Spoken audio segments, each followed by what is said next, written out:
Are going to discuss your dysfunctional labor. So previous discussion ko sa first group, na-discuss ko na po yung ineffective labor. Ngayon naman po, we will be discussing your dysfunctional labor. Dysfunctional labor. So talk about dysfunctional labor from the word itself. The labor process did not proceed. Okay? So there are two types of dysfunctional labor. Two types. Okay, we will be discussing this separately. Okay, letter A, we have dysfunctional labor. Dysfunctional labor. So we have the dysfunctional labor at the first. Okay, at the first stage of labor. At the first stage of labor. And the next one is dysfunctional labor at the second stage of labor.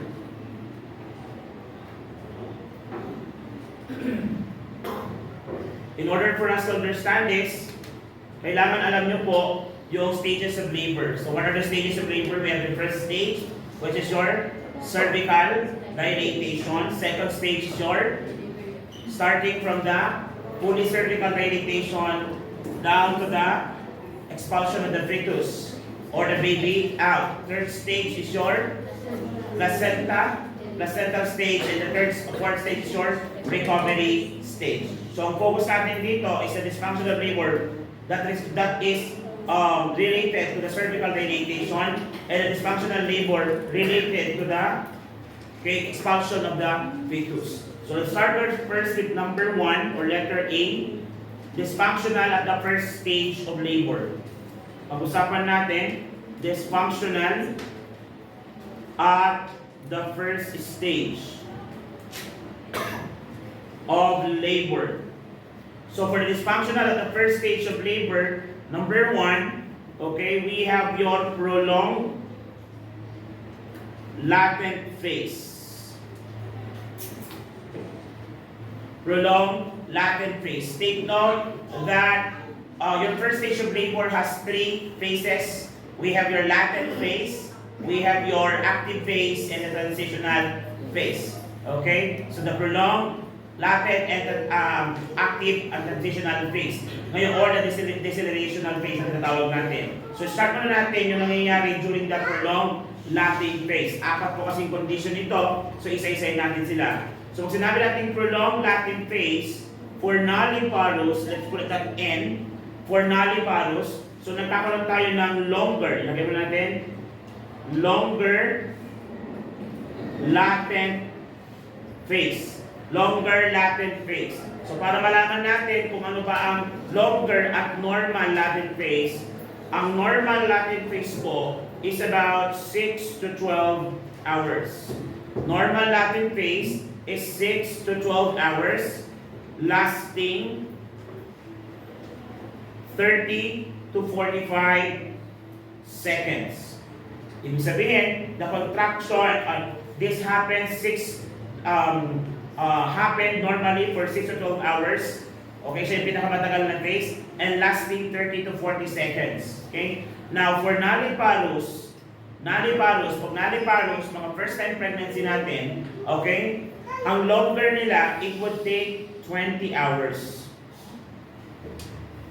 Longer, 20 hours and more. So pag nulliparous na tinatawag, first time pregnancy, 20 hours and more inaabot ang kanilang latent phase. While for multiparity, okay, it would exceed more than 14 hours and more. So again, the normal latent phase will only take 6 to 12 hours. But in this case, that is dysfunctional. Why? Because for nulliparous, it exceeds more than 20, and for multiparous, it exceeds more than 14 hours. Are we clear so far? Yes, okay? Now, when I talk about prolonged latent phase, what happens here? The uterus tend to be in hypertonic state. So pag sinabi natin hypertonic state mga kapatid, diniscuss ko na sa previous group, hypertonic state means that the uterus contracts more than usual, but it is ineffective. Contracts more than usual, but is considered as ineffective. Pag sinabing ineffective, walang cervical dilatation. Take note that contraction should progress the cervical dilatation. Dapat papasok tayo sa first stage of labor, dapat magkaroon tayo ng end part which is the cervical dilatation. However, in this, nagkakaroon ng continuous contraction but there is no cervical dilatation. Now, what are the possible reasons, sir? What are the risk factors while this condition develops? Okay, the risk factors while this condition develops, number 1 is unripe cervix. Cervical ripening is known as what? Effacement. Tama ba? Yes, ibig sabihin, unripe cervix means there is no effacement. Okay? Unripe cervix at the beginning of labor. So, true contraction develops, but it does not come with cervical effacement or yung cervical ripening na tinatawag. Okay? Another one is baka naman po kasi there is excessive use of analgesics. There is excessive use of analgesics early in labor. There is excessive use of analgesics early in labor. Alam naman natin ang effect ng analgesics. Uppers or downers?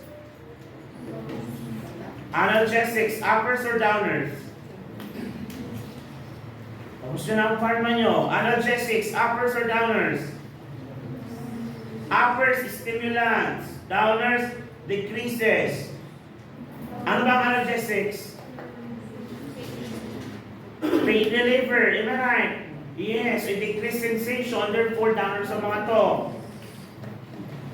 Excessive use of analgesics. So excessive use of analgesics, what? What is the effect?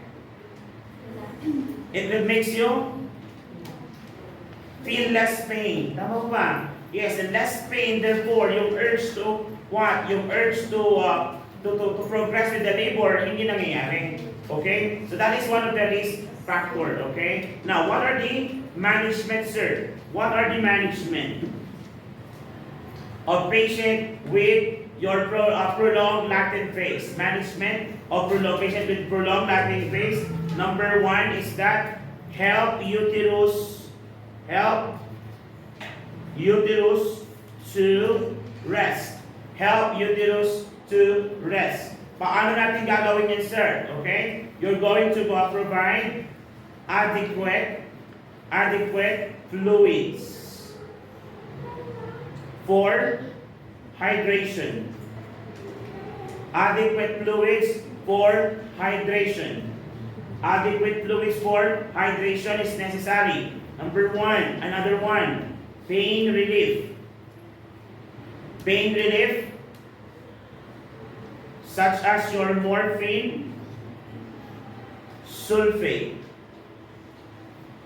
But be careful in using your morphine sulfate because morphine sulfate causes respiratory depression.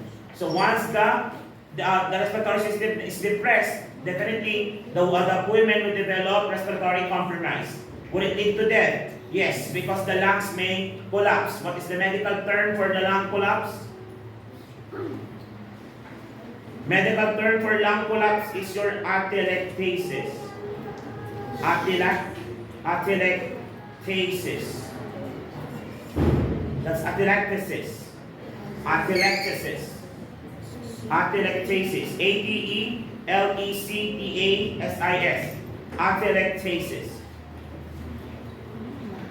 Okay, number 2. Okay, number 2 is changing linens. changing linens and gown. Changing linens and gowns would also help. Okay, ano pa? Changing linens and gowns. Darkening room lights, darkening room lights, and decrease noise. Changing linens, gowns, darkening room lights, and decreasing noise and stimulation.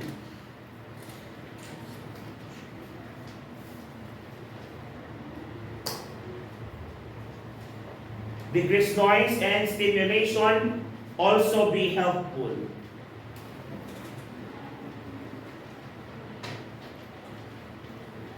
So these measures usually combine with labor to become effective at the beginning of the process. Basically, you want the woman to become comfortable during the labor process. Okay? Number three. Okay, cesarean section if did not progress. Cesarean section if did not progress. Okay? If did not progress. So, pwede naman po, cesarean section, bago mag-cesarean section, we can also do your amniotomy. What is amniotomy? Artificial rupture of the membrane. Okay? Or, we can also give oxytocin. So, to augment the labor. Oxytocin to augment labor. Oxytocin to augment labor. Kung mamimili ka sa tatlo, kung ano yung pwedeng mauna, pwede muna si oxytocin. Especially if there is hypotonic contraction. When you say hypotonic contraction, decrease uterine contraction. But if the condition is more on hypertonic, hindi pwede ang oxytocin. Kasi lalo pang mag-contract. Are we clear? So again, oxytocin if there is hypotonic contraction. Paano ko malalaman kung may hypotonic contraction? Depende sa phase. Kung active phase yan, dapat more talaga ang contraction. Pero kung lesser ang contraction na nangyayari sa active phase, ang tawag doon, hypotonic uterine contraction. Kailangan ko bang bigyan ng oxytocin? Yes. Kasi kulang siya sa contraction. But if it's hypertonic by nature, you do not give your oxytocin. Ano pa? You check if the bag of water is already ruptured. Kung hindi, then you're going to do amniotomy or artificially rupturing the membrane. Pag hindi pa rin yan naging effective, then that's the time you go with your cesarean section. Are we clear? Are you sure? Yes. So that is your prolonged latent phase. Okay? Tapos na tayo sa number 1. Let's go now with number 2. Number 2. For number 2 naman po, meron tayong tinatawag na protracted active phase. So pag sinabi natin protracted active phase, dapat itong active phase na ito, active phase dapat meron na siya nito. 46 cm dilatation. Review lang po tayo. Kung kanina ang latent inaabot ng 6 to 12 hours, ito naman inaabot ng 3 to 5 hours. 3 to 5 hours. Ano naman ang contraction? Contraction niya. Okay, sabi, when I talk about contraction, ito yung, tawag dito, yung progress ng contraction niya, ilang segundo ng i-stay ang contraction. Kanina sa latent phase, contractions is about 30 to 45 contractions. Tama ba? Yes, 30 to 45 contractions per interval. Ito naman, umaabot siya ng 30 to 45 seconds per contraction, should I say. 30 to 45 contractions per 30 seconds per contraction during the latent phase. Ito naman, 40 to 60 seconds. 40 to 60 seconds per contraction. So, ibig sabihin yung pag-contract, inaabot ng halos 1 minuto. Okay, halos 1 minuto. And normal po yan. And this is more painful compare sa inyong latent phase because more frequent ang contractility during yung active phase. Yan tayo? Yes. So during this one, ano nangyayari kapag meron tayong protracted? So protracted, nagkakaroon tayo ng kanina latent, may cervical dilatation na ba doon? Wala pa talaga. Okay, but here, in the active phase, kailangan po ba may cervical dilatation na? Yes, at least 4 to 6 centimeter. Pero, ang ating protracted active phase, okay, contraction without, ano ulit? Cervical dilatation. Dilatation. Cervical contraction without cervical dilatation, okay? Or the dilatation does not occur. Commonly associated with CPD. CPD or your fetal malposition. Anong CPD? Cephalopelvic disproportion. Cephalopelvic disproportion. Yan daw po ang common na cause ng protracted active phase. Okay? Now, when I talk about cervical dilatation, okay, nulliparous, about 1.2 centimeter per hour. 1.2 centimeter per hour. While in your multigravida is 1.5 centimeter per hour. 1.5 centimeter per hour. Mabagal po ba yan? Yes. Mabagal po ito. Okay? Mabagal po ito. So that's your 1.2 centimeter per hour and 1.5 centimeter per hour naman po kapag naman multiparous. Okay? Kailan siya nangyayari ulit? Active or latent? Active. So nagkakaroon tayo ng longer active phase. What is the normal duration of active phase? Ilang oras? Normal duration of active phase, ilang oras? 3 to 5 hours. Pero dito, sa nulliparous, umaabot siya ng as far as 12 hours. So again, ang maximum lang natin 5 hours. Pero yung active phase na pasyente ito, umabot ng more than 12 hours or more pa. 12 hours at least. And pag multipara naman, umaabot sila ng 6 hours. 6 hours. So ang ibig sabihin yan, sir, pag ang pasyente first time nagbuntis, 7 hours active phase is still normal. Pwede pa yon. Though 3 to 5 hours yan.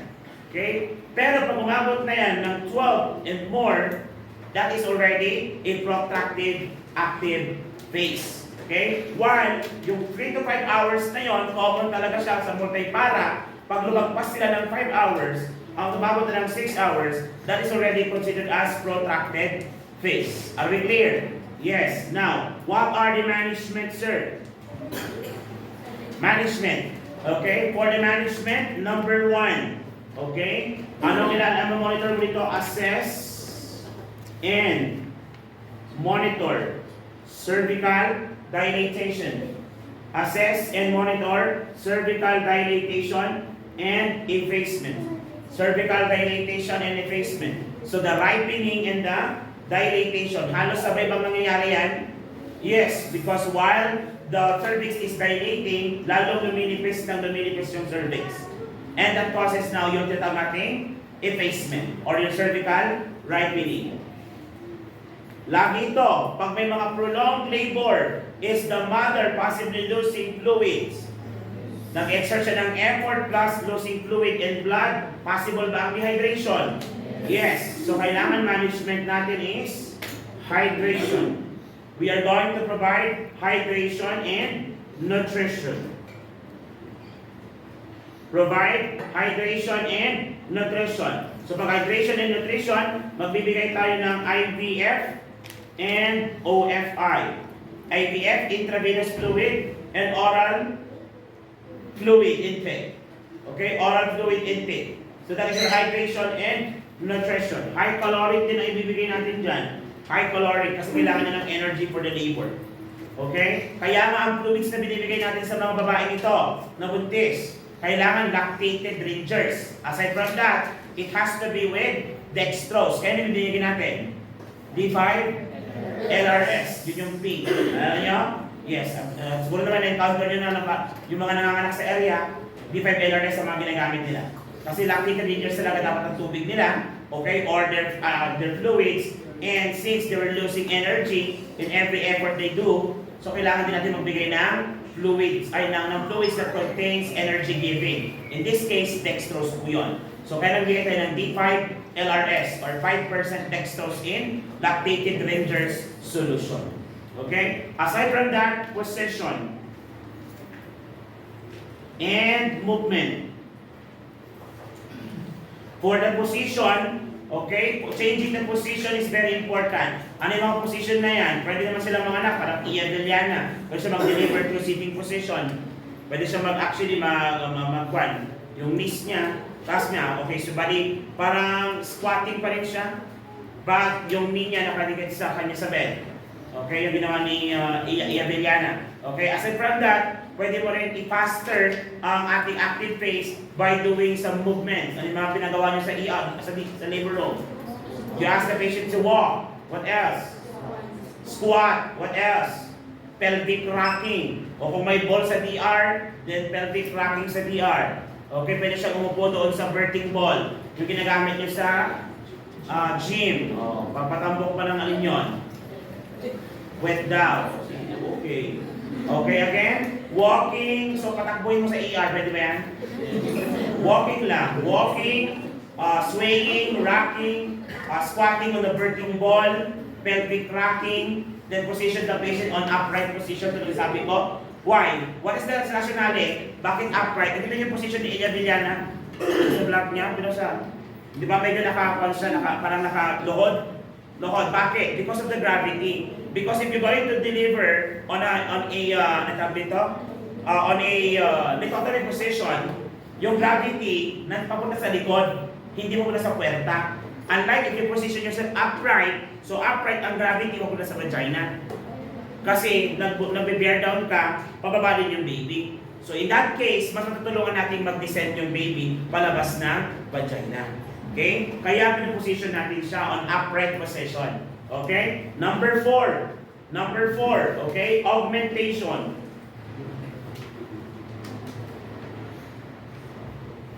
Augmentation of contraction. I mentioned earlier mga kapatid, kapag ang contraction is decreased or hypotonic, ano gagawin natin? We add. Tama? We help the uterus to contract. What hormones helps the uterus to contract?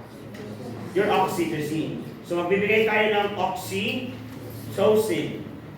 In any case, baka si bag of water is not yet ruptured, pwede ba natin i-artificially rupture? Kaya magagawa tayo ng amniotomy. Amniotomy. If in case ang pasyente natin is in too much pain na, pwede tayo magbigay ng epidural anesthesia. So pain relief. Pain relief. Epidural anesthesia. Ang epidural anesthesia, pero parang pangmayaman lang ito, kasi pag wala ka naman pera, nasa charity ka, isiis ka na lang, para tapos na. Sir, di ba mas mahal yun? Libre naman pag charity. Sagot din naman ng PhilHealth. So, isiis na lang natin. Pero pag ikaw may pera, may tendency kang mag-request, I don't want to deliver CS, ay makapeklat sa tiyan. Okay, I still want to deliver vaginally, but I don't want the pain. Can you please do epidural? Yun. So, pag epidural kasi, the sensation is still there, nararamdaman mo yung contraction, pero hindi mo nararamdaman yung pain. Yun ang epidural. Ang pagkakaiba niya sa spinal, ang spinal walang motor movement na. Talagang wala ka nang mararamdaman. So the contraction and the pain is no longer there kapag spinal anesthesia. Kaya yun ang ginagamit for CS. Pero pag normal delivery, pero ayaw mo ng pain, epidural. Pero parehas yung procedure ng paglalagay. Depende lang kung gaano kalalim. Kung ito yung spinal cord mo, okay, ayan si spine, ayan si epidural. Yung gamot hanggang dyan lang. So paano nalalaman? I don't know how they do it, but it is done by anesthesiologists. Okay. Sa Amerika, pwede mga nurse anesthetist. Pero sa Pilipinas, wala pa namang nurse anesthetist. Am I right? Pag nagkaroon ng nurse anesthetist sa Pilipinas, baka wala namang ng trabaho ang mga anesthesiologists. Okay? Kasi gusto natin kunin lahat. Am I right? Tapos sasabihan ka, the fakery. The fakery. Tapos ayaw pang bumili na, tawad yung tanda. Am I right? Hindi naman galit dahil sa, nagalit lang kasi nga, you have insulted them, parang gano'n. Hindi ko maalam. Hindi ko maalam na na-upgrade na pala. Na-upgrade. Dati naman gano'n. Ang point lang doon, wala siyang alam, kaya dapat hindi siya nagsasal. So we're done with your protracted. Punta tayo sa pangatlo. Number 3 na ba to? Number 3. For number 3, we have your prolonged deceleration. Prolonged deceleration. Prolonged deceleration. Prolonged deceleration phase. Prolonged deceleration phase. Pag sinabi natin deceleration phase, anong nangyari dito? Deceleration. Ito ba yung pagpasok ni fetus doon sa pelvic inlet? Tama ba? Yes. Ngayon, yung deceleration is actually, the prolonged deceleration is actually an abnormal term indicating yung what? Yes. What is it, sir? Normal fetal position. Repositioning. Ibig sabihin, nalalo yung loopholes 4 natin. Fetal, lie, back, crescent, attitude. So yung attitude nga ng deceleration is mali. Okay? Hindi pumupunta sa pelvic inlet. Commonly, nangyayari ito, okay? Commonly, nangyayari ito for within the active phase. Okay? But this one, yung deceleration, umaabot ng more than 3 hours. Okay? Imbis na few hours lang or 1 hour at max or 2 hours at max for a nulliparous women. So your prolonged deceleration is the most commonly due to abnormal fetal head position. I always emphasize this to the student. Hindi porket cephalic, good labor. Not all cephalic are good position. Ang only good position ng cephalic is the vertex.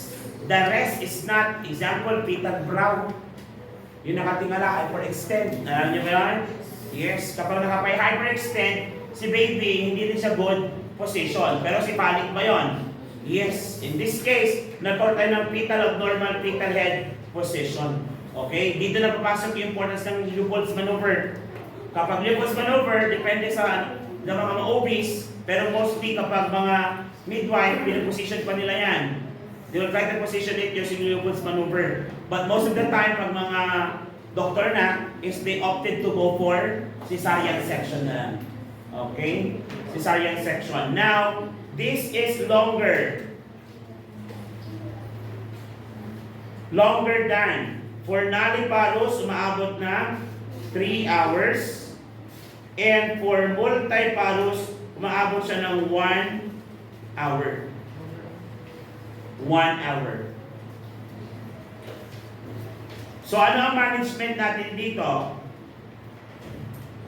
What is the management here? Ganun pa rin, nahilapang makalabas.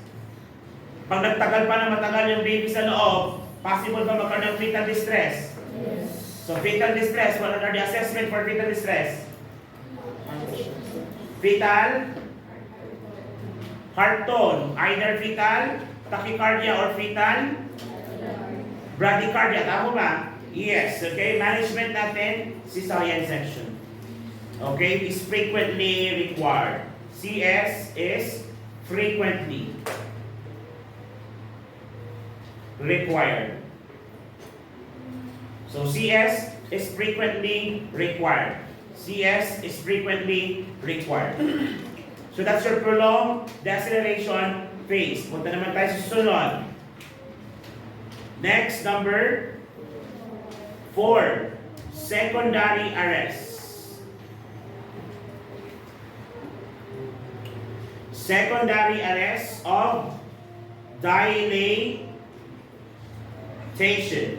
Pag sinabing secondary arrest of dilatation, the word arrest means stop. Okay? The word arrest means stop. Actually, sa medical term, pag sinabi natin cardiac arrest, the heart stops beating. O ito naman, secondary arrest of dilatation, the cervix stops dilating. So, this occurred if there is no progress. Occurs if there is no progress in cervical dilatation. Cervical dilatation.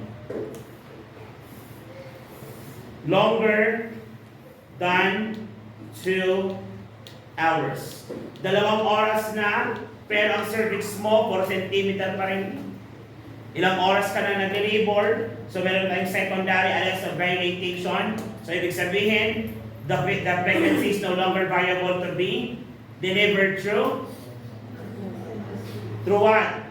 Normal spontaneous delivery. So management natin is cesarean section. Cesarean section. So we're done with the dysfunctional labor in the second stage of labor. Do you have any question? Do you have any question? Again, review lang tayo. Pag sinabi natin dysfunctional labor at the first stage, ano yung 4? We have at the prolonged latent phase, prolonged active phase, prolonged deceleration, and prolonged dysfunctional secondary arrest. Pag sinabi natin no more cervical dilatation, ano yun? Secondary arrest. Tama ba? Yes. Sino po yung nagkakaroon tayo ng problem during the active phase? Ano nangyari doon? Nagkakaroon ng increase or decrease contraction? Decrease or increase contraction? Decrease contraction. Kailangan tayo mag-augmentation of contraction. Ano yung mga gagawin natin? Pwede pa tayo magbigay ng oxytocin. If the bag of water is not ruptured, ano gagawin natin? Amniotomy. Yung ba yung artificial rupture? Yes. Should you also monitor for possible signs of dehydration? Yes. Magbibigay pa tayo ng hydration? Yes. Fluids natin. What are the fluids? IVF, oral fluid. Pag IVF, anong IVF kami bibigay? Defined LRS. Possible ba na mag-hypoglycemic din ang pasyente? Yes. Kailangan ba mag-position changes din? Yes. Pag sinabing position changes, ano yung pinakamaganda? Upright ba? Yes. Ano yung movements natin? Pwede bang mag-walk? Pwede bang pelvic rocking? Yes. About sitting on birthing ball? Yes. Are we clear? Yes. Halos parehas na naman po. Okay? Do you have any question? Wala.